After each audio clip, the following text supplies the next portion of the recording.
tank is like what you call an export friend.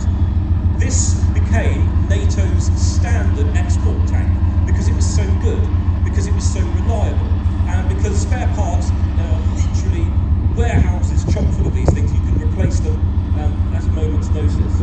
It's got a very reliable diesel engine in the back. It's got British 105mm main armament on it. So good, in fact, it came off the later versions of the Centurion, and that became the NATO standard tank. And literally everyone started using the L5, the L7-105 gun. The British used it, the Canadians used it, even the Americans used it, the French copied it, and so it was a French gun. But in essence, this is a very versatile tank. The Leopard still exists today as the Leopard 2. It's even gone out to Ukraine to fight over there. And it's the first time that Leopards have actually been used in a sort of combat situation against enemy tanks, despite the fact it's been around since the beginning, sort of the middle of the Cold War. This particular tank is not actually a German Leopard. You may be able to see there's a maple leaf on the side of the turret there. This is a Canadian Leopard tank. So, I said about the export things. What the Canadians did is they took the hull from one version of the Leopard, the turret from another, glued it together, and gone, yes, we'll buy that, eh? You can easily tell this is a Leopard tank because as it drives past, it smells of maple syrup. The Leopard 2, however, slightly bigger than this, slightly faster, and it's got a smoothbore 120mm main armament. The gun on this is still rifled, which means it's very, very accurate.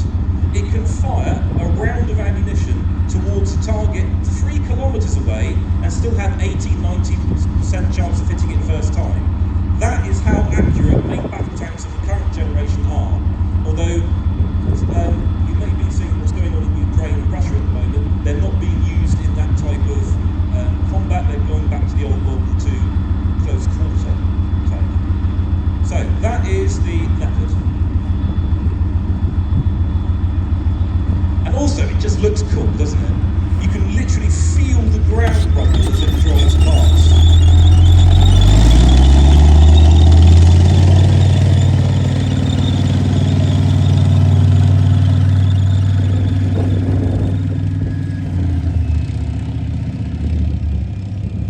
And even as a 35-year-old adult, that's still pretty cool. The inner child in me is starting to go. So that is what armoured combat vehicles looks like. A reconnaissance vehicle, which is our little ferret over there. We have the Saladin armoured car, which is feeling a little bit more firepower and a little bit of 4x4x4. You've got the armoured BMW X5, the school run, to drop the kids off. And then when the enemy are really big in the team, something to shut them up. The thing is, with a tank, you can hear it from miles away. So if I was an enemy soldier with an assault rifle in a foxhole and I hear that thing coming towards me, am I going to stand there and welcome them? I'm going to run as quickly as possible. And I don't run. There's my boss up there will attempt to.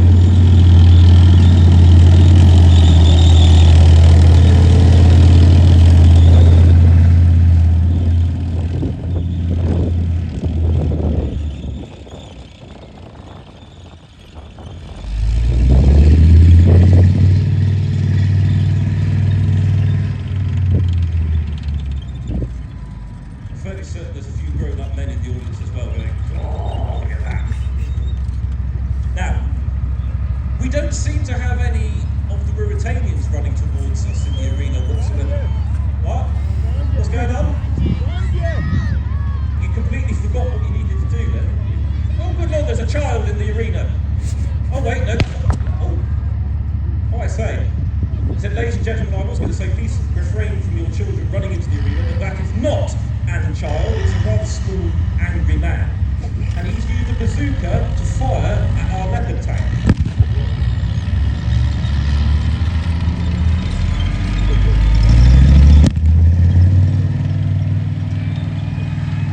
I swear that gets closer. So my armoured column, I'm going to get out of dodge. And I have a sneaking suspicion that's not the last of the Ruritanians.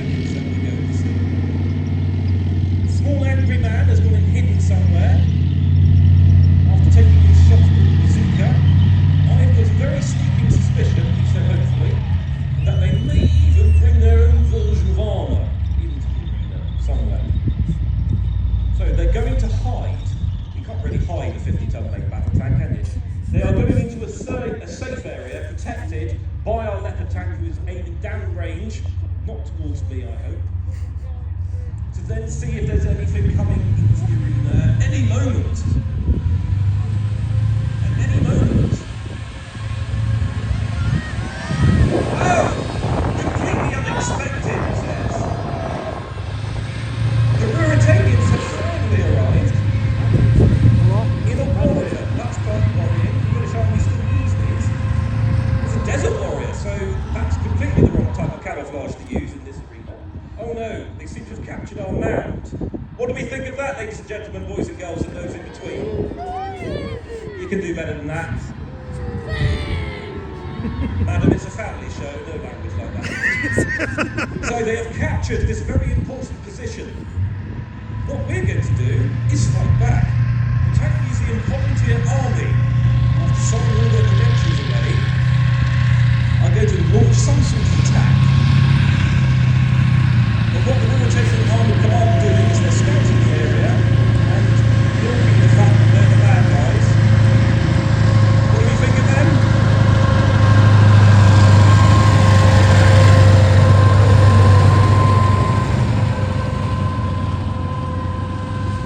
Yeah, get on with it, some of us want lunch. So, what's he doing? So the warrior has now parked up, protecting the new Ruritanian mound from a position that he can provide cover fire from. But here come our heroic Dad's army of 50, 60-year-old vehicles that were the only ones starting this morning, to come and give the Ruritanians what for.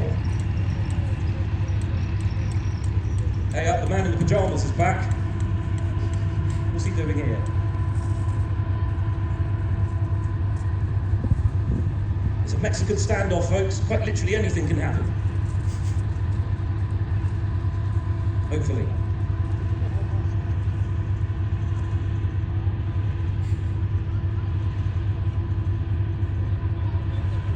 Awfully good weather we're having, isn't it? Oh look, our infantry have debusked, which means quite literally get out of the back of, and they're now forming up downrange. Oh, and they've already even put a mortar along to shake up the enemy infantry and armoured command. Ooh. Very large cough. So they are keeping the enemy's heads down. The enemy soldier has quite literally retreated because he doesn't look at his head blown off. And here comes the cavalry. Actually, no, tell them it's the armored corps.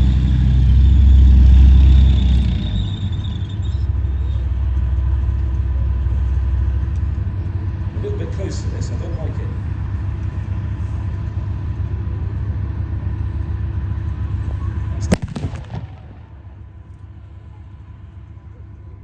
I think he hit it. A glancing blow from the 105 high explosive armor-piercing tracer round that we use here at the Tank Museum. The warrior's been hit. I don't think that's going to be moving any time more until tomorrow when we do the display again. Which means our brave soldiers downrange, they've thrown smoke grenades to protect their advance into the battle zone. No one's fallen over yet, quite disappointingly. Here they come. And they're doing a quick charge. They're going to capture the small angry man in the bunker, if they can see him through the smoke. Oh, he's given up, he's surrendered. What do we think of that, ladies and gentlemen? Win. There's a mixed reaction there. You like Brexit? And quite literally, knickers. The warrior crew have surrendered as well. And now what we're going to do is that the Ruritanians will be covered in trifle. I don't know what that means, but they'll get custody.